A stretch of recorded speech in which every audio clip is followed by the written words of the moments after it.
Can everyone hear me? Yes. As an author, I always think that every story has to have a beginning, a middle, and an end. And so I'm going to tell my story using the screenplay structure. So if you guys are familiar with screenplays, or even if you're not, most movies have 3 acts. They're cut into 30-minute sections, 30 minutes, 60 minutes, 30 minutes. So the beginning of my story, if I were to tell my story as a movie, I would say that my beginning actually happened way before, I guess I would say, and you know, probably should not here, I was a mental health denier. I was someone who thought, you know what, you work hard, you put in the time. All these other people, when they say these things about mental health, they're just making excuses. And so in every movie, that would be like, okay, introducing the character, here's Cisco, right? This guy, ex-military, Puerto Rican, all that Hispanic machismo bullshit, that was me. And so then the inciting incident happens at the 10-minute mark.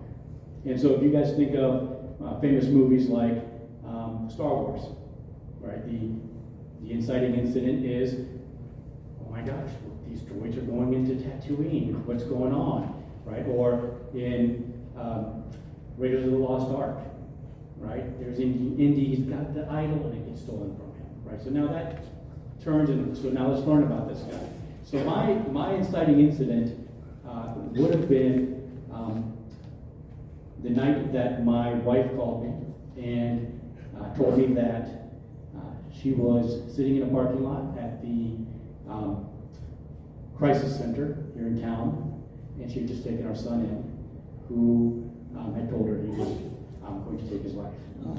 So that next year, I spent basically learning about mental illness, learning to go into therapy, trying to understand. And I'm just curious here, does anybody here suffer from mental illness, have a family member that has mental illness, know somebody that has mental illness, right, has a friend?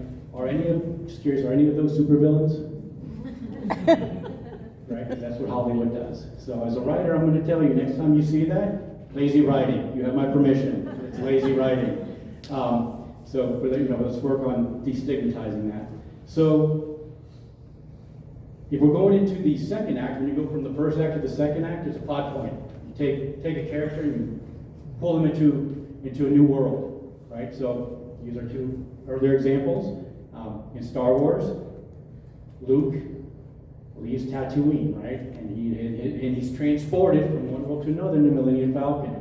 In Indiana Jones, right? You got Indy finds Marion. They got the little emblem, and they're transported. It's got the famous scene, you know, dun dun dun, and they're literally transported in a plane, right? So that's visually the movies.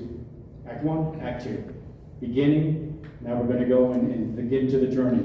For me, my mode of transportation was a train, and what changed my world was receiving a phone call from the New York Police Department that my son had lost his battle with schizophrenia. When I was in there, I actually did, you can see my hands here? That's what I was doing in the train. And that's when I started going back to old Cisco, right? Pushing down all these emotions. Plus, there was a 12-year-old kid sitting next to me, and I'm like, okay, if I lose my shit, this poor kid is going to be traumatized. And so I just pushed it all in, thinking that's going to protect me. The next day, my wife arrives in New York. She's wearing my son's sweatshirt. And we get in a cab. And all I'm thinking is, I have failed everybody. I was supposed to come to New York. I had just one simple thing to do, just get my son. So I failed my son, I failed my wife, I failed my daughter, my family.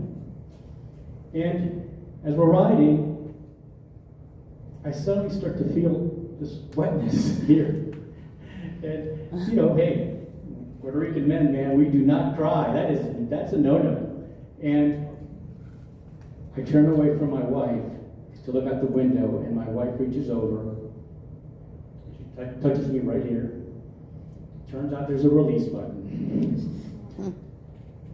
And that touch of love from her at that point in time, it broke me. And I just collapsed into my wife's lap in her Uber ride and just let it all out.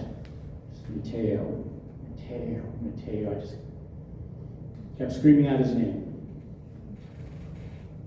So now we're in Act 2. Now, what's the rest of my journey going to look like? And so what happened then is I took some time off from work, did a lot of journaling, did a lot of therapy, started having some transcendent experiences, I guess you could say. So the first one actually happened a few days after we had lost Mateo, and I was walking. I did a lot of walking. I had a little morning suit that I called a sweatshirt, and I would walk around, and I remember walking the streets of New York. It's freezing, it doesn't matter because I was burning up everywhere. And suddenly I feel this hug. And initially I thought it was my Aunt Trina, who was one of my favorite aunts. And then the next second it felt like it was Mateo hugging me. And I'm crying, and I'm just like, oh great, now you decide to become a fucking hugger. All right, you know? And so I tried to go back to work. That didn't go well. I just didn't care. I was at a point where I'm like, this is important, and so I'm going to move on. So then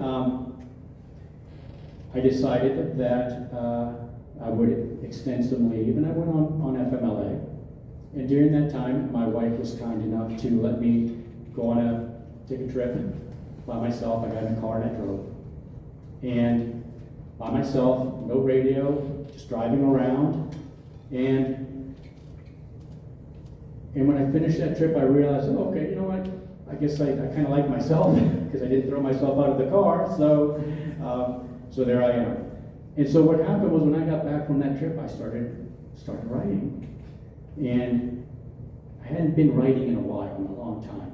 And so then I knocked out a novel in about 30 days.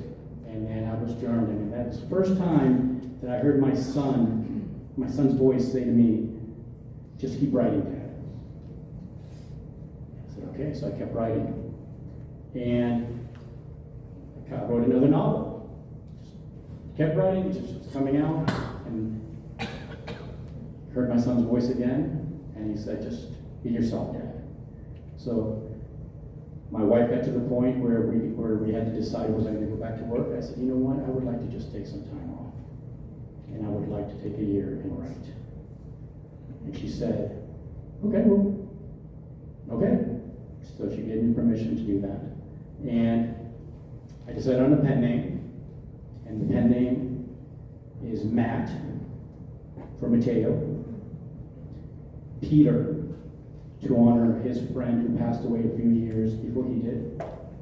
And Son, because they were two sons that were taken way too soon. Those two young men, they would have changed the world. And so, Matt Peterson's first novel got published this past June.